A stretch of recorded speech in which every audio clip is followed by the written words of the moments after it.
This man here seems to have no remorse for stabbing his ex-girlfriend, but this demon over here, this demon truly scares me.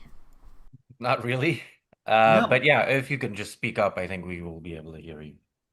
Okay. I have a very booming voice when I want to, so I will speak up. That's what Um, we wanted. I'm not shy. Yeah, so I mean, it is very discouraging, but on the other hand, his chief rival Cuomo, you know, Word of advice to the wise: never let a lawyer speak. Think about having a prosecutor speaking to the jury with no judge and no defendant. Where's the judge? Where's the harmed party? Where's the defendant? I have not heard anything from Leonard Peikoff without James being in the room. I have not got to hear Kira respond to this video. Where is the judge to tell the prosecutor to quit addressing the jury in an emotional manner? Never let a lawyer speak. This interview between what I like to call the objectivist criminals is very telling. First, let us establish the reputation of the host. The host has seemingly, as some people think, as some people have tried to point out to me, has confessed to why he went to jail. Here's that clip. A lot. I'll answer it, sure. I arranged for my friends to beat up my ex-girlfriend's new boyfriend. They beat him up. They stabbed him, and they cut her leg by mistake. That's what I got the most time for. Now, the problem with that clip is that it's a very oversimplified version of the story. He's missing out the part where they went out at night in masks and broke into someone's house and snuck up to their bed. There's a lot missing from this story. Here I have State versus Leibowitz.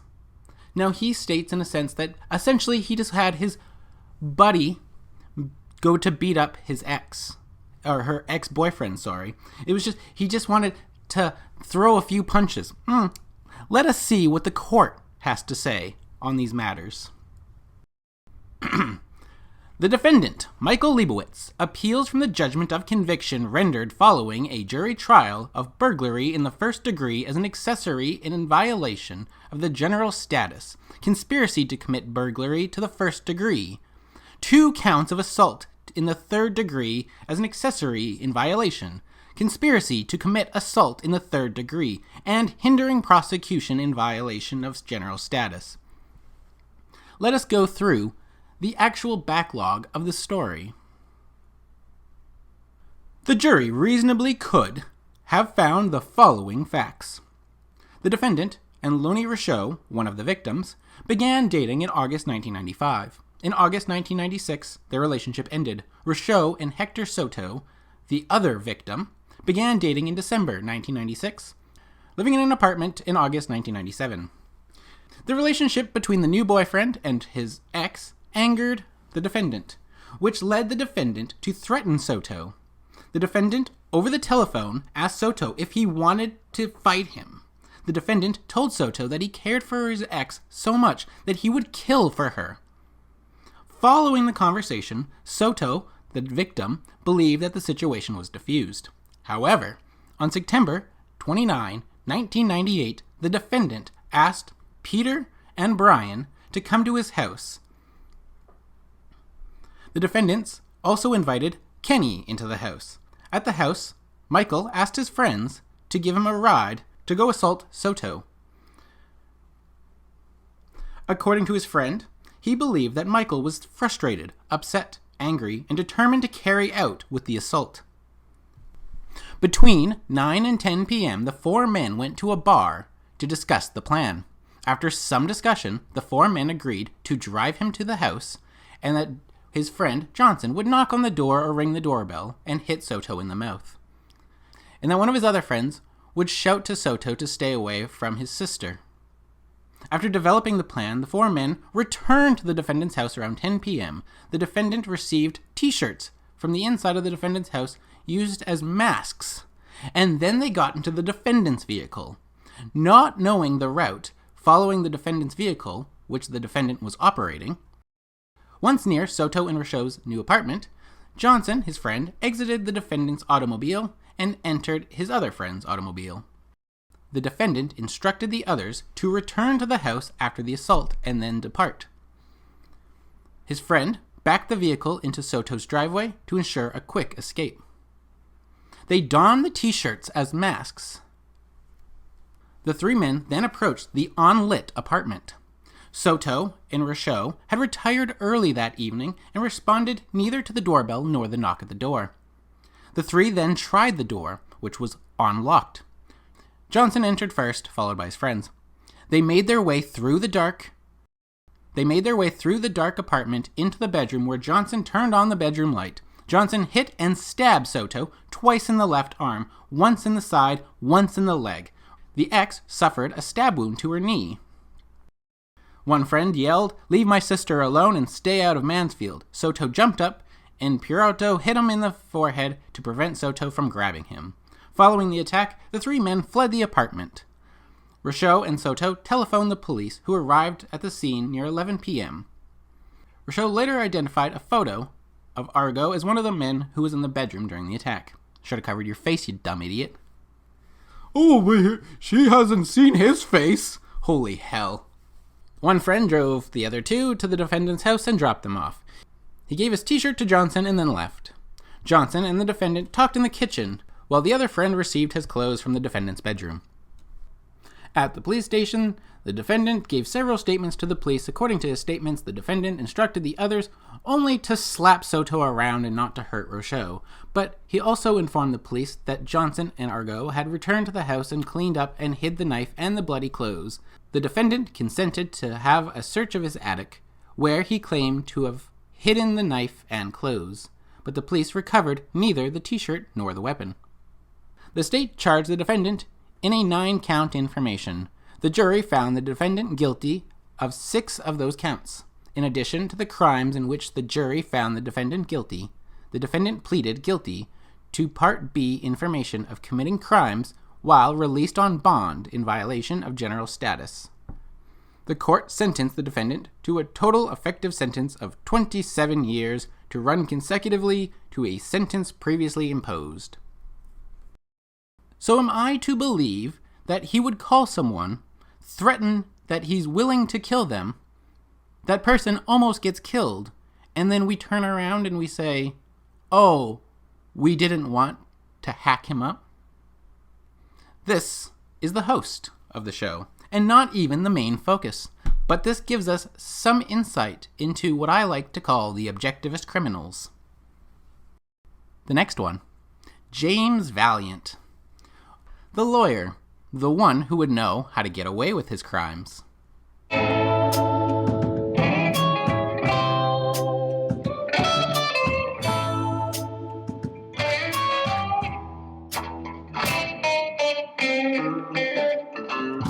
The one who could take money from someone legally and make it look like he was helping a friend.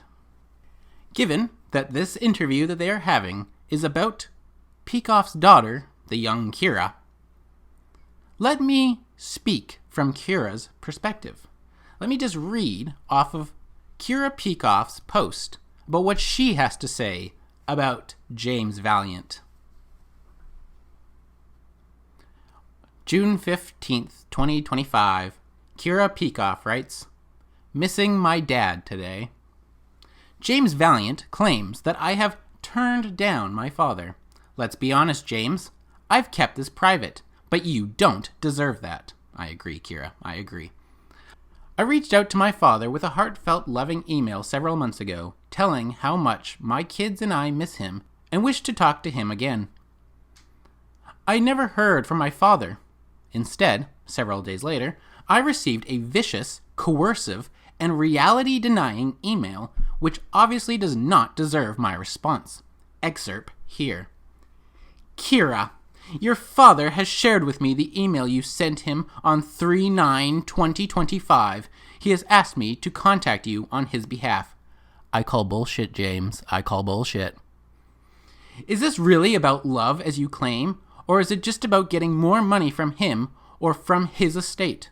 I ask you the same question, James. If your true interest is a desire for renewed communication with your father, or the possibility of a relationship between Leonard and his grandchildren, there is a very simple but necessary precondition. There's no precondition for being a daughter, you fuckwit. Renounce any future legal actions against your father's estate, or his wife, or his stepson. Yeah, that makes sense, huh? And state in writing that he is mentally competent and that has not been subject to undue influence from anyone. James, I'm looking at you, James. I see undue influence, James. Your actions and statements since December of 2023 have only made the situation much worse for any renewed relationship. What a fucking psychopath. Even your recent email seems like a light... Holy hell. What a psycho. Even your recent email seems like a legally calculated move rather than an act of love or contrition for the serious harm that you could have caused him? Dude, she wants to have a relationship with her father, you freak. You fucking freak. You disgust me. You fucking disgust me. If my own father made renouncing any claim against his estate a condition of my relationship with him, I'd sign it whatever he wanted in a heartbeat. My love for him does not come with a financial price tag. Emotional abuse, you psycho. You fucking psycho. At this stage, however, Leonard can only think that your chief value is money and control over the copyright he owns. I'm looking at you, James. I'm looking at you. That's what... I see projection. I just see projection. The necessary precondition for any further communication is for you to do what he has asked in 2023, namely, to put in writing your renunciation of any legal claims against him or his wife or his estate. You write, I would give anything to talk to you one last time. Would you? You fucking psycho. Jesus Christ. So the choice is simple. What do you want more? A relationship? Even just to talk to him one last time? Or more of his money? Oh, James. Sincerely, James Valliant. Sincerely? Yeah? Okay, sure. Kira goes on in her post. Any version of reconnecting with my dad that requires me to grovel, deny the truth, and sign a contract is not an offer for a relationship. It's conditional, accusatory, and cruel, and not to mention an invasion of the well-documented facts. Yes, exactly, Kira. The only thing I will add publicly is that the son of my father's nurse wife somehow has purchased a $1.7 million house in Hawaii around the same time that James Valliant was asking unaware objectivists to contribute to my dad's GoFundMe campaign. Draw your own conclusions. Here is what I believed happened. Carl Barney, concerned for the health of his friend, sought out a nurse. This nurse saw a way to take advantage of Leonard Peikoff. And the ever-greedy Jim Valliant saw an opportunity to use this relationship to slowly take what he needs, whether that's prestige or money or copyrights, from Leonard. That is my conspiracy theory. Let us go through Carl Barney's words of what he feels the situation is.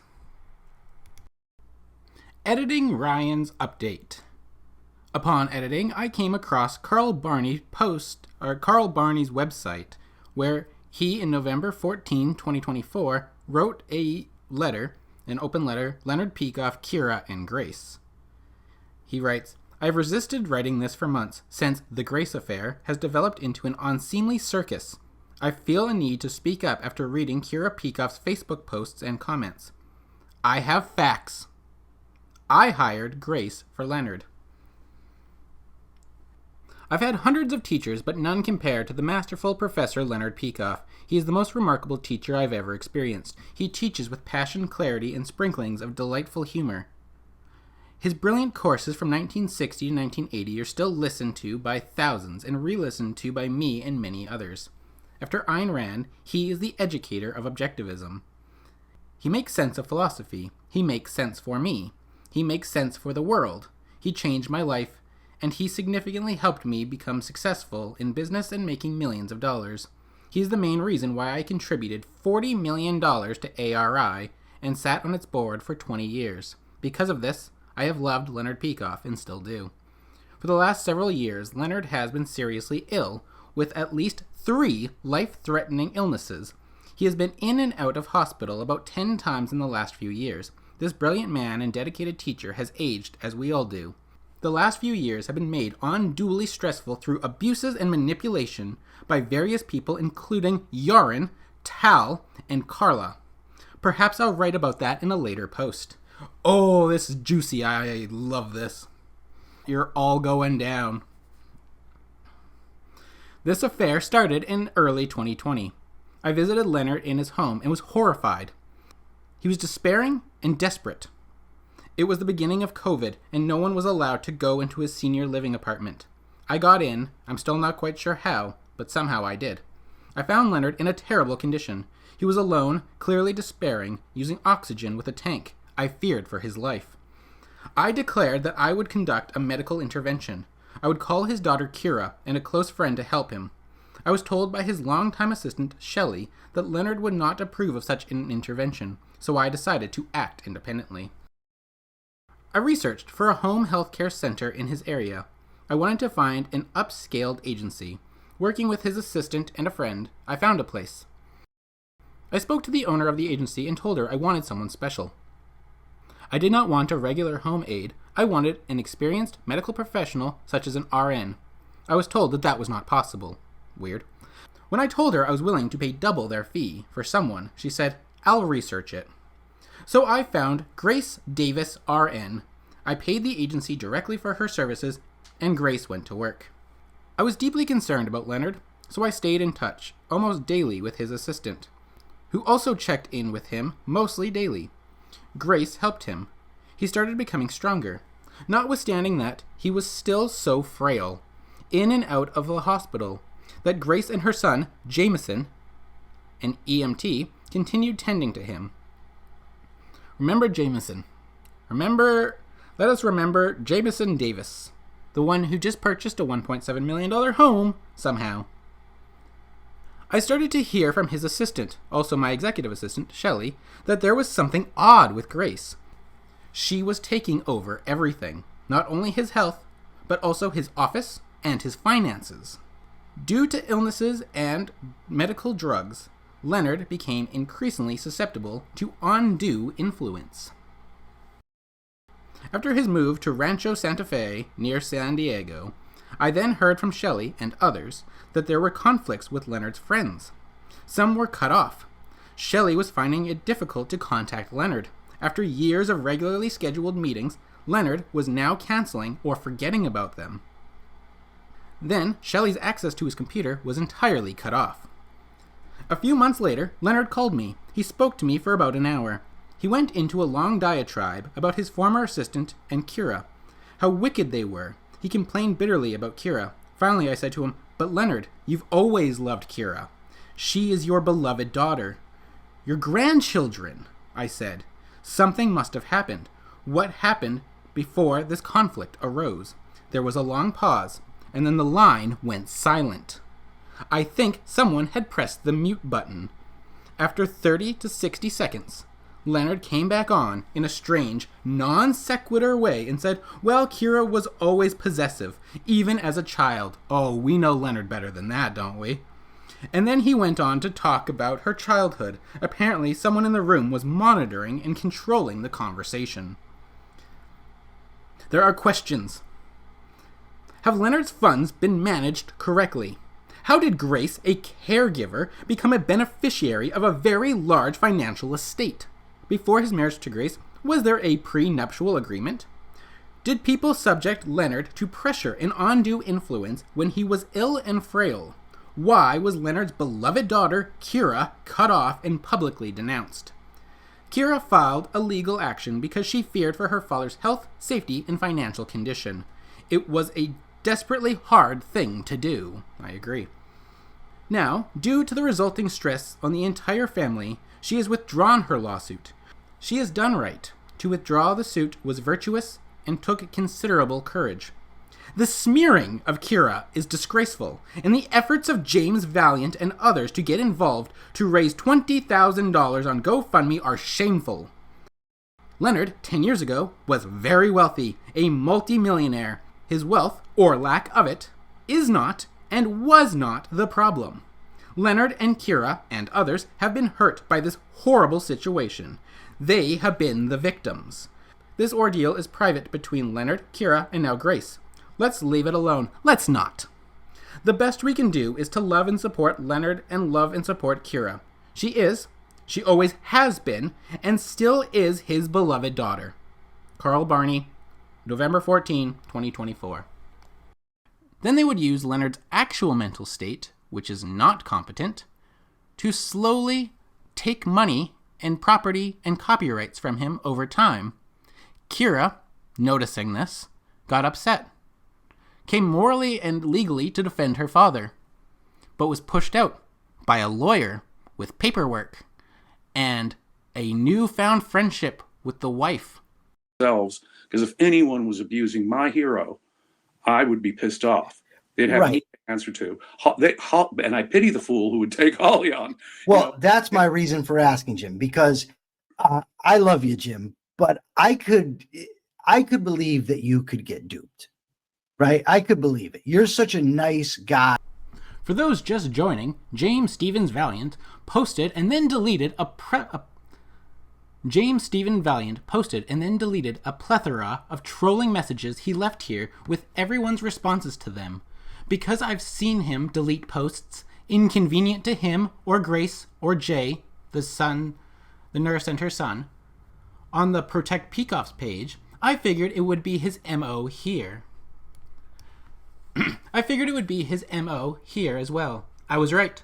So here are screenshots I was able to grab before he deleted everything, so you can see why Kira posted his diabolical email to her. Please ask yourself why he is acting. Please ask yourself if he is acting in good faith, as he claims. Also, is James on the committee of individuals Leonard set up to make decisions about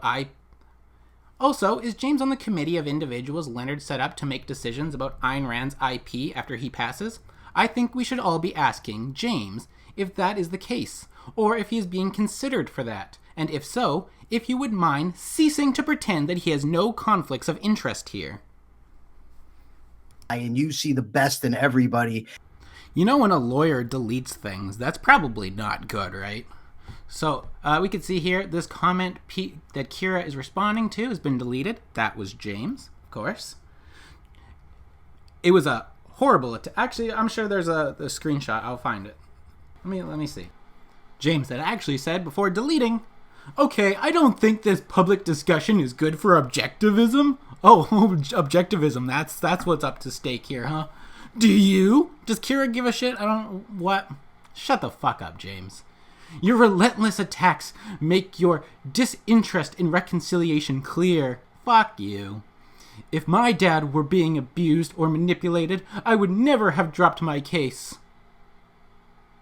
So, you tell her to drop the case, or else she's being abusive, but then she drops the case and you go, "Oh, that's proof that he's not being abused." Fuck you, dude. Seriously, what the fuck is wrong with you?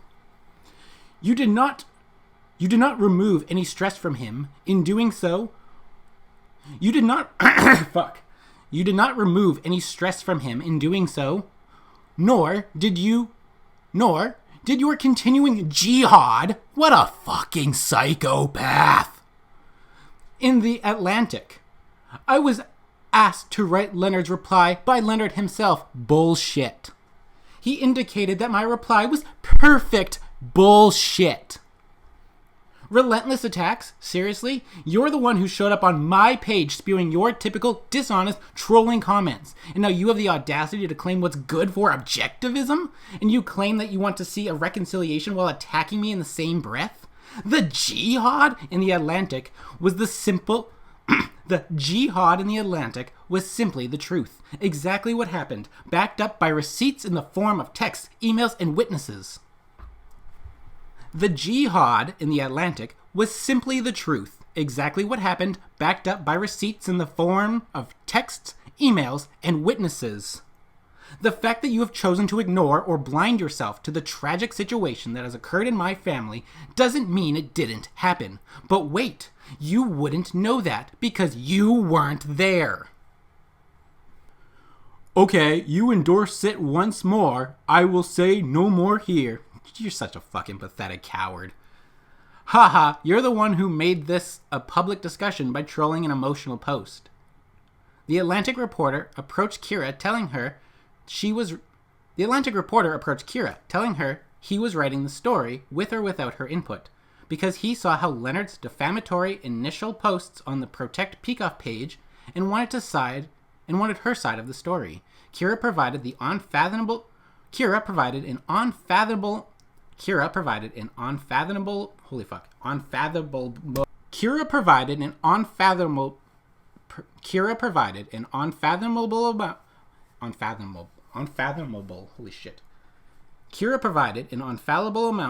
of corresponding evidence, etc.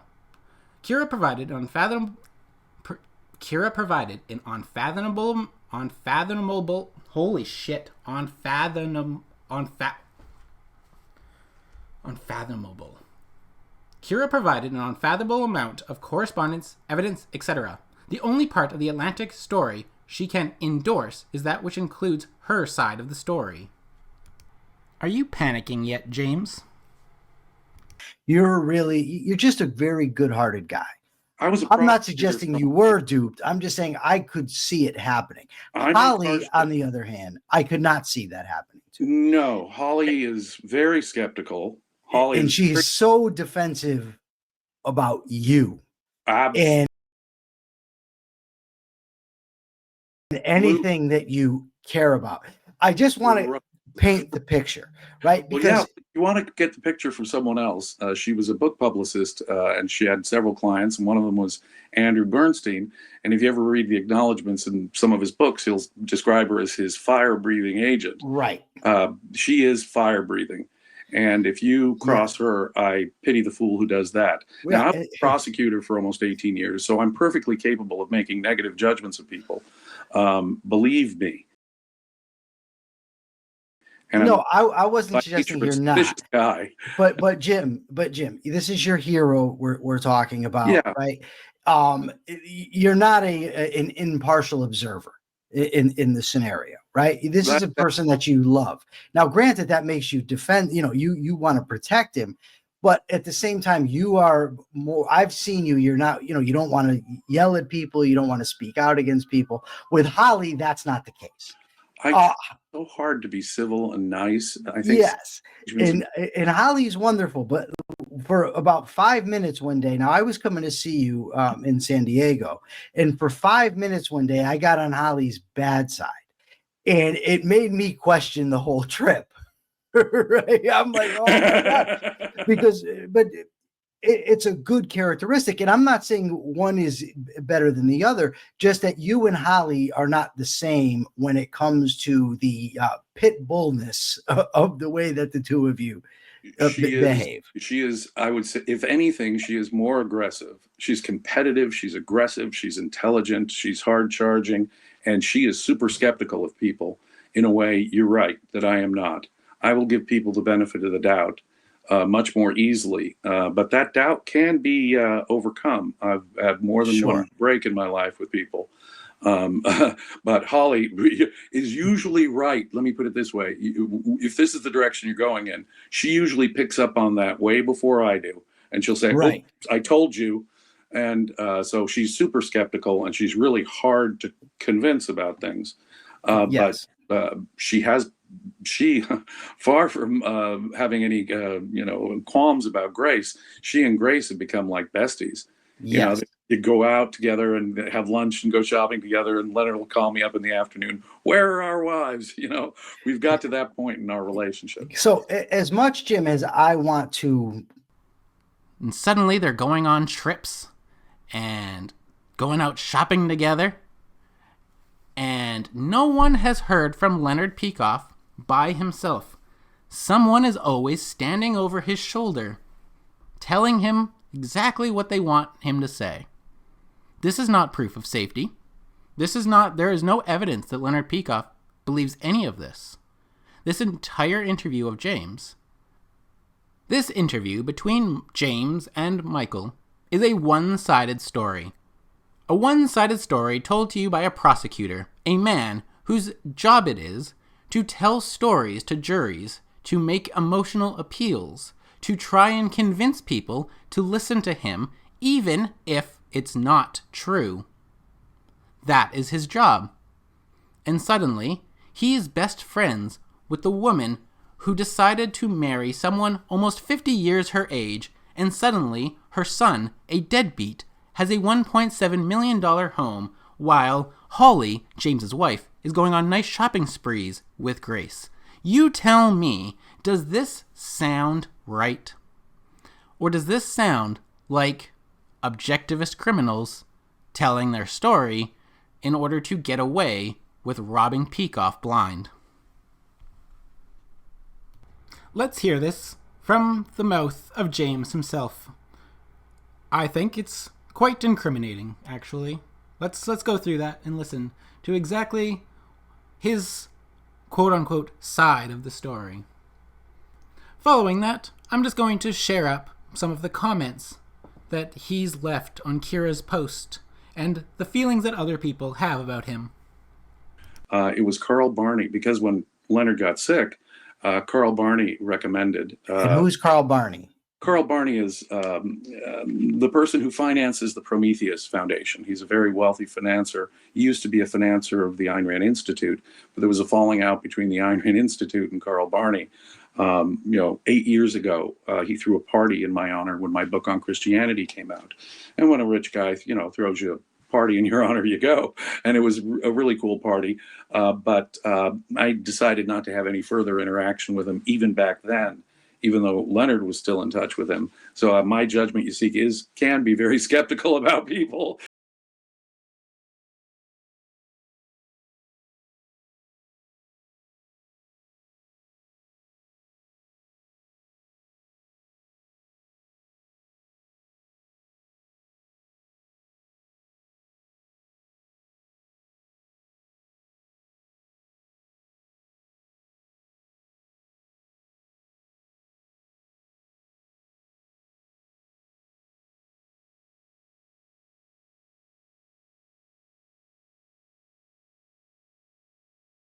And I didn't want to have any more to do with him from the vibes I was getting from the guy. My own personal vibes and opinion, I understand. But in 2020, he wrote to Leonard, and I've seen the letter. Here is a woman who can come in. She doesn't do home care. She doesn't do nursing anymore. She hasn't been a nurse in many years. But what she has a business doing is coming in and assessing the level of people's need for care. You need hospice. You need in-home care. You need assisted living, that kind of thing. And so Carl Barney was recommending her, and accurately described what she was doing then, at least, to come in and assess the level of care he needs. And you can read Grace's 2020 report. Leonard Peikoff does not need in-home care at this time. That's from 2020. I've seen the correspondence, Carl Barney's letter introducing Grace and recommending her services, and then Grace's own evaluation of Leonard's need for medical care at the time. Does not need in-home care. She's not been a caregiver, although she was a crackerjack nurse many years ago, an RN. She worked in intensive care units, crackerjack nurse. She hasn't done that for many years. When Leonard is sick and he does need in-home care, they'll hire an in-home caregiver. So they met through that. And Leonard, sees her, immediately thinks she's hot and good looking. There's no question about that. He thinks to himself, Can a nurse really be that beautiful? He really loves, she's older than I am. She's older than his previous wife, Amy, is, Grace. But he immediately was attracted to her. And then when she made the comments about operetta, a friendship began. And their friendship is now working on 6 years. And they got closer and closer and closer. They became deep friends. Then it became obviously much more than that.